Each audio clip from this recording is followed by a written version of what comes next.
Sa Pilipinas, hindi ka yayaman kung hindi ka manglalamang.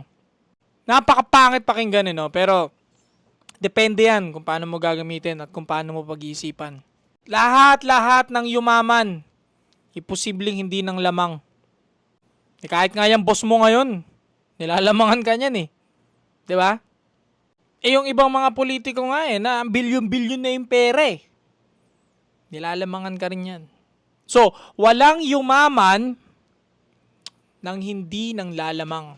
Kasi pag sinabi mong hindi ka nang lalamang at yumaman ka at lumaban ka ng patas, di sana biyak-biyak kayo ng pera, 'di ba? Ikaw yung may-ari ng negosyo. Sana yung mga tauhan mo, ganun din yung nakukuha ang pera, kaparehas ng nakukuha mong pera bilang amo. Syempre hindi, 'di ba? Kasi ang sasabihin mo sa kanila, ikaw ang pumusta, pag nalugi to, ikaw lang ang babagsak. Ikaw ang tumaya ng malaki, ikaw ang nagpuyat, nagpagod ng malaki, idea mo tong business na to, that's why mas malaki yung kabig mo. But still, kailangan mo pa rin manglamang. So walang yumayaman nang hindi nang lalamang. Dapat lang, yung panglalamang na gagawin mo sa kapwa-tao, is sinisigurado mo dapat na hindi lalabag sa batas. Stay cold.